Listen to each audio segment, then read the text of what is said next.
Penguin Random House Audio presents Older but Better but Older by Caroline de Maigret and Sophie Mas. Read for you by Carrington Macduffie. Age is something that doesn't matter unless you are a cheese. Louise Buñuel. You know things aren't what they used to be. When you wake up feeling great and everyone tells you how tired you look. When you go to see the dermatologist to check a mole and he asks where you want the Botox. When a 30-year-old guy arrives at a party and doesn't even glance at you. When you can guess from his personality what kind of a lover he is. When the president of France is younger than you. When you have more hangovers than actual parties. When, in all honesty, you'd rather have sex in bed than in the shower. When you go to the gym to do cardio and no longer just to work on your abs. When you find yourself putting on makeup every day. When you think you look good in a photo of yourself at 20 that until now you'd always thought was terrible.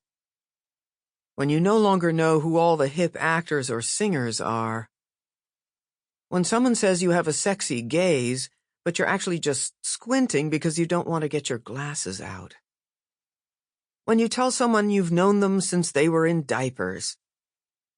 When you share an anecdote from 10 years ago and realize it's actually been 20. When you'd rather go to bed early to make the most of the next day. When you start finding biographies fascinating. When you're just excited to go home. When your colleague was born the same year you graduated. When people no longer ask if you plan on having another baby. When a young woman says she hopes to look like you someday. When you go to the OBGYN for mammograms rather than birth control. When you feel an ache somewhere and fear it might be the beginning of the end. When one of your eyes is smaller than the other. When selecting your year of birth on a website means scrolling down forever. When the Face ID on your cell phone doesn't recognize you in the morning. When you're told that you're damn hot for your age. When you smile at the naivete of a young woman's remark, whereas before you would have just found her stupid. When you think that's a pillow mark on your cheek, but it's still there a week later. Your first. You used to live for firsts. First kiss, dry lips, and pounding heart. First salary, a sum so tiny it vanished in 3 nights. Your first time clubbing, caked in makeup, trying to fool them at the door, trembling at the thought they'd see right through you. The first dubious fling you brought home to your baffled but sympathetic parents. That disturbing film you saw alone in a dark cinema, and the first time you took the highway by yourself, feverish at the wheel. Your first time filing taxes and feeling serious, a true adult. The first time you got dumped when you didn't see it coming, and then got over it, to your surprise. Or when you lost your virginity and nothing really changed. First night alone in your first apartment. Moments of joy, sadness, and adrenaline that mark the end or the beginning of new eras. You think back with affection on these moments that made you grow, and though your firsts are rarer now, they still happen. They take on new forms, more complex shapes. When you found your first gray hair some years ago, it strangely didn't affect you much because some of your friends had them at 25. But this first time fills you with stupor and with dread. It hits you instantly when you catch it, making eyes at you. A solitary white hair hiding in your pubes. It's not a mirage, as you first hoped. You double-check, give it a tug. It's definitely there and not going anywhere. It's all you can see, smugly soaking up attention, taunting you. Is this even normal? You're not prepared for this. Not yet. You know some parts of you won't stay the same forever, and it's all part of the game. but this first you wanted nothing to do with. Just as you're about to drown in your own misery, you remember that blondish-whitish eyebrow hair you've had since age 15. You know it well. It grows back from time to time, always coarse, always alone, pale, in that very same spot on the left side of the arch, unpigmented. There's never been another one like it, until now. If this new counterpart asserts its independence, you're ready to let it be, as long as he stays single. You think back with affection on these moments that made you grow. The second love of your life. He may not be Leonardo DiCaprio, but he doesn't ghost you after your first date.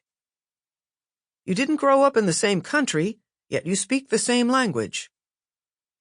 He's not at all what you had imagined, but luckily reality beats fiction. He doesn't have a lot of hair, but he has a lot of words in his vocabulary. He didn't spend his youth trying to catch the perfect wave, but he did read The Old Man and the Sea. He can't sprint to catch the bus, but he knows all the best shortcuts. He already has several children. Great, so do you. You know things aren't what they used to be, when in all honesty you'd rather have sex in bed than in the shower. Who said men age more gracefully?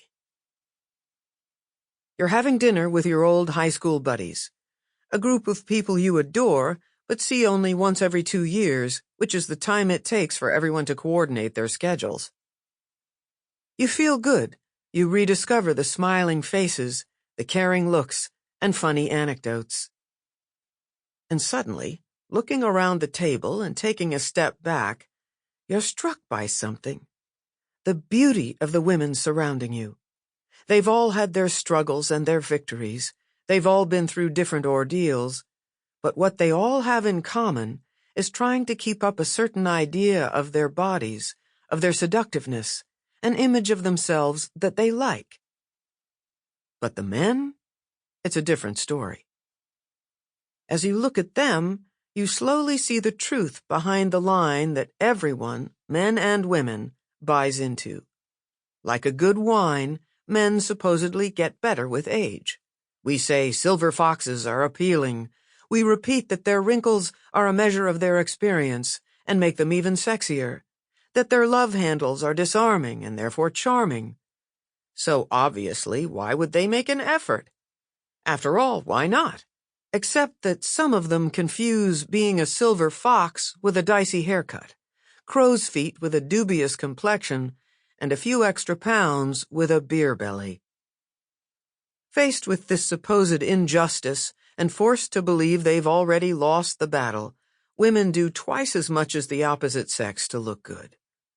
Weirdly enough, if we consider reality from another angle and dismantle our assumptions, women do age well, if not better. Best before. It was a routine visit, the checkup she went for every year more or less, with the enthusiasm of a trip to the DMV. Mammogram, pap smear, blood pressure, weight, and are your periods all okay? This time around, the conversation veered into intimate territory. Do you want children? She didn't come with the intention of discussing her life with her gynecologist, but hears herself answering as though from her therapist's couch, instead of legs spread wide in stirrups, that yes, she'd like to be a mother one day, but for now she's single with no immediate plans to have a baby on her own. The clock is ticking. Silence. The words linger heavily in the room. Have you considered freezing your eggs? And that's how her future was decided, stamped with an expiration date. Gone were the days of, it's fine, you've got time. This was a tacit, what were you doing all these years? Or, crueler still, here's one who thinks she's a man. If she was honest with herself, She Sample complete. Ready to continue?